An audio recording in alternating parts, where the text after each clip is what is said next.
Assalamu alaikum dear students. We are in second lecture of our week 7. I welcome you to the lecture. In the first lecture for this week, we learned about different defects or imperfections that could be present or intentionally generated or produced in crystalline structures of solid materials. From amongst different types of defects, we talked about in more detail about point defects, notably vacancy and interstitial defects, substitutional vacancy and foreign interstitial, self-interstitial, etc. These point defects could be from within the material or could result or be substitutional when impurity atoms or external elements are added to the host material. We also learned that not all materials are perfect or pure, and these impurity atoms are added intentionally as well. When we add impurity atoms to a metal, to a host, it results in the formation of solid solution. When we add impurity atom that is of solid to another atom, to another material that is a host metal, it results in the formation of solid solution. And in this solid solution,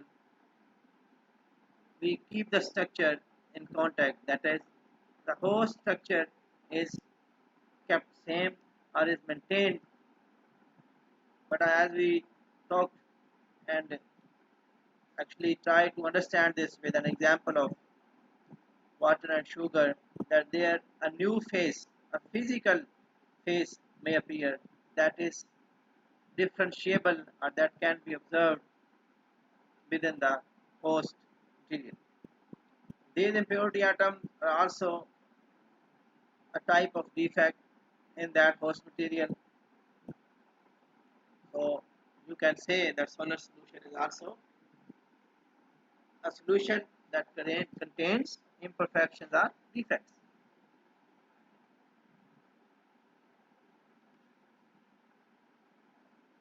Before we talk about other defects, that the linear defects or volume defects or atomic vibrational defects, let us talk about or learn to express compositions of an alloy in terms of its constituent atoms.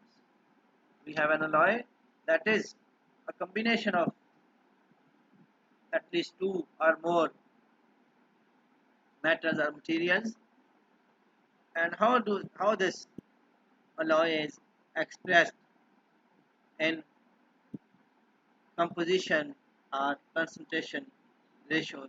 So let us talk about this in detail, and then in the next we will study about other types of defects that we just named in the earlier of our previous lecture. Okay, specification of compositions. How do we specify the composition of an alloy? Composition of an alloy informs us what the constituent elements are that make up the alloy and what are their relative amounts or quantities or concentrations in this alloy in respect to total alloy quantity.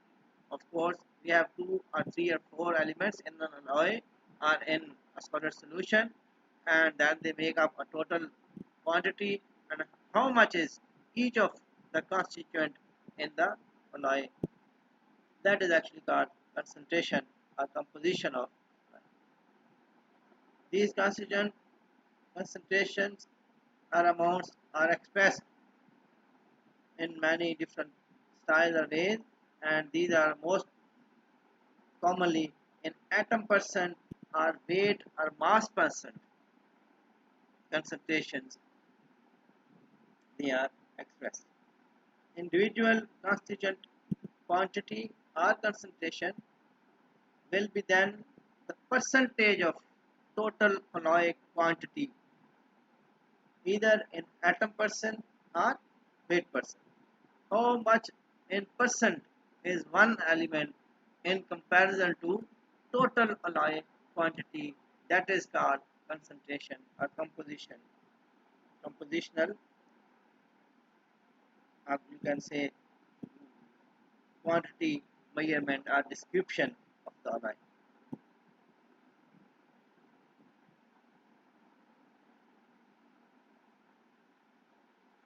These calculations, for example, in weight percent, calculate weight of a compound or element, or sorry, component or element relative to total alloy weight.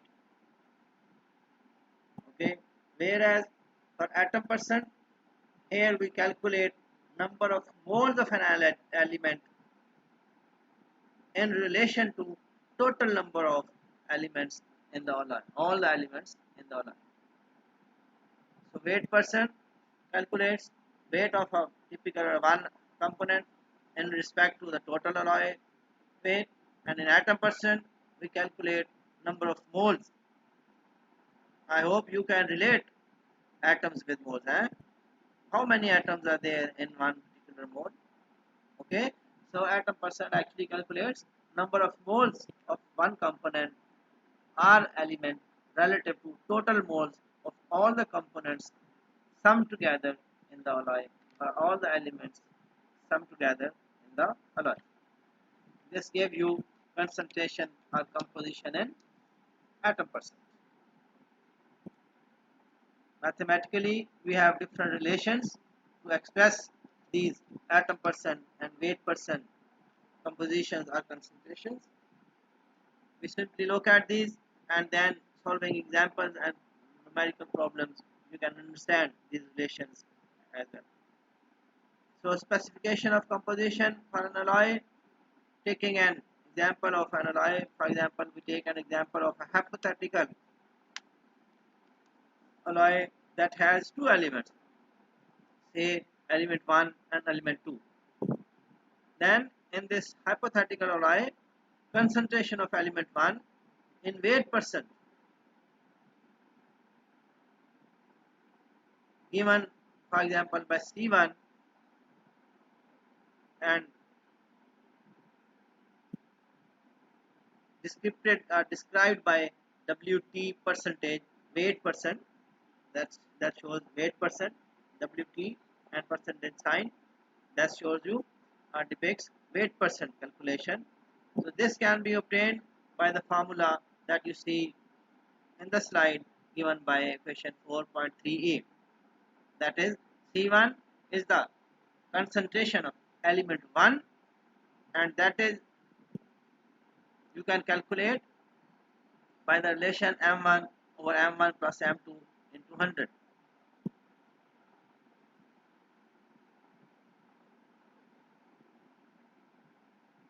Of course, for the calculation of concentration of element 2, you can replace C1 by C2 and M1 by M2, and then divided by same total number of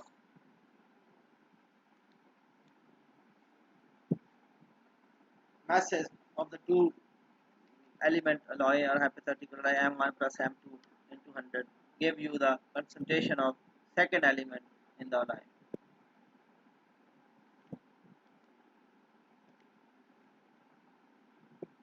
Here C1 represents, C2 will represent the concentration, and M1 and M2 will represent the weight or mass of the element 1 or 2. And of course, when you calculate in concentrations with respect to total, you bring in 100, because the total concentration will sum up to 100.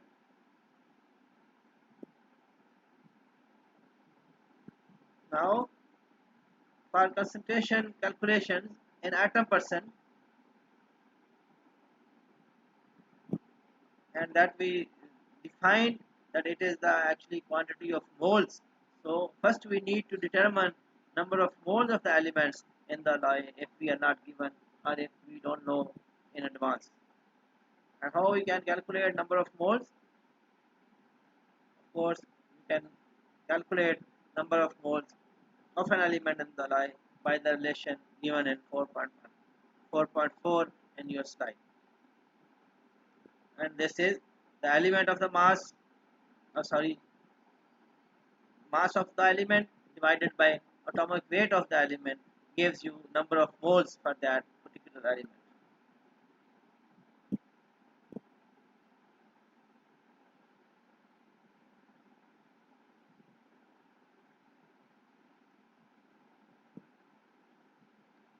Similarly, number of moles for the second element or element 2 can be calculated by m2 over a2, that is mass of the element 2 and the divided by atomic weight of the element.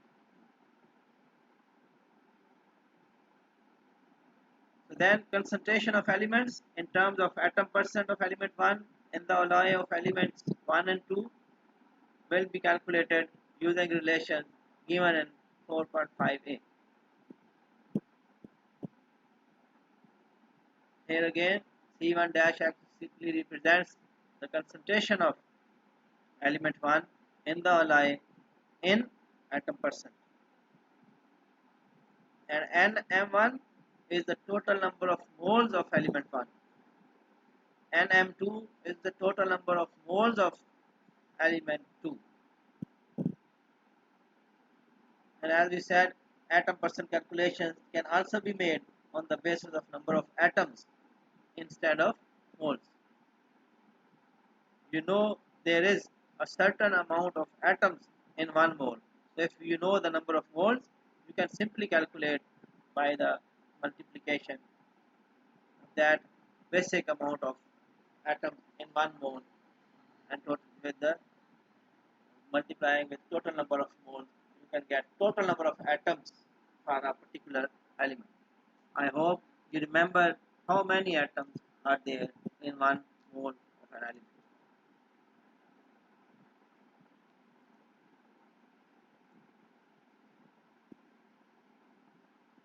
Okay, sometimes we do have calculations or amounts in a certain unit and we want to change this measured value into another unit. So this is composition conversion. It's just like when you convert from millimeters to centimeters, okay, and sometimes from liters to kilograms.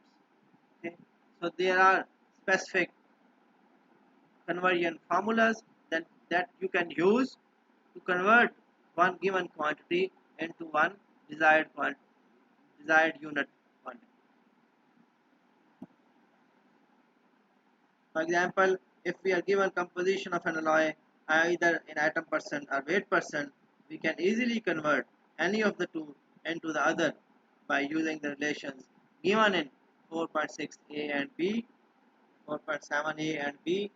Okay, if we are given, for example, concentration in atom percent and we want to know what is their relative concentration or composition in weight percent, so you can use formulas simply to convert from atom percent to weight percent. On the other hand, if you are given quantities in weight percent, you can use these formulas and convert this composition or concentration into atom percent. These relations are given and you just remember them and apply these conversions as and when required. Here you can see C1 dash and C2 dash are concentrations given in atom percent, while C1 and C2 are concentrations in weight percent. Here in these relations, A1 and A2 are respective atomic weights of elements 1 and 2. It is easily understandable that total or sum of concentrations of individual elements in the alloy equals to 100. Yes, okay.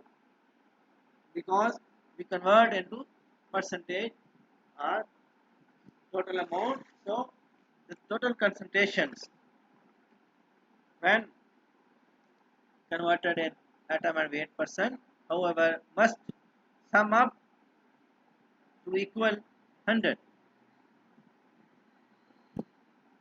Even if C1 C2 is C1 C2 is equal to 100, C1 dash C2 dash is equal to 100.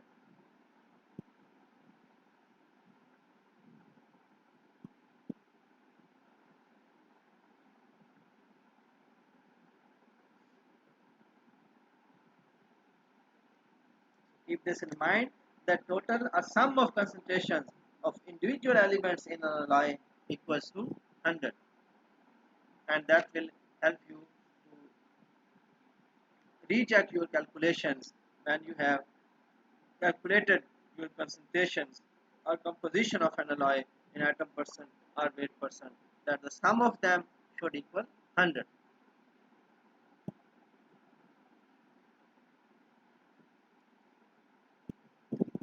If we move on,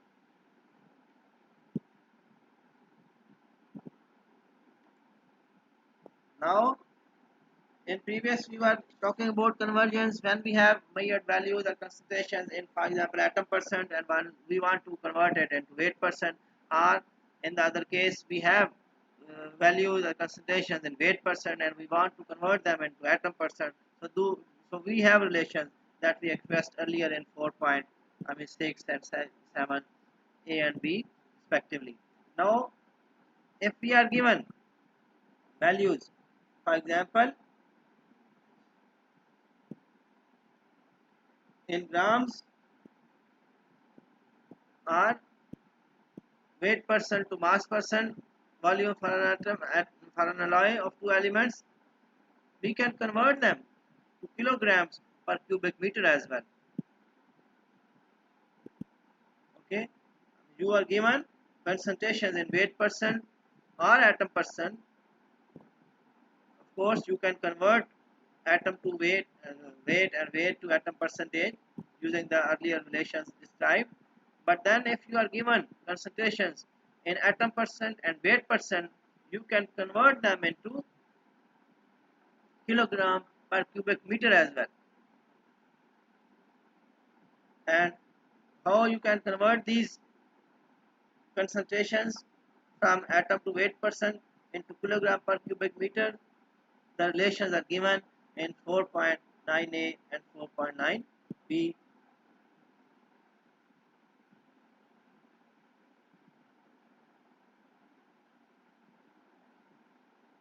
So here we will get concentrations in per unit volume of an alloy. Okay, you see there is a cubic meter. So per unit volume of an alloy, you can get concentrations converted from atom percent and weight percent to per unit volume of the alloy. And 4.9a and 4.9b gives you the relations that you can use to convert atom and weight percent in per unit volume.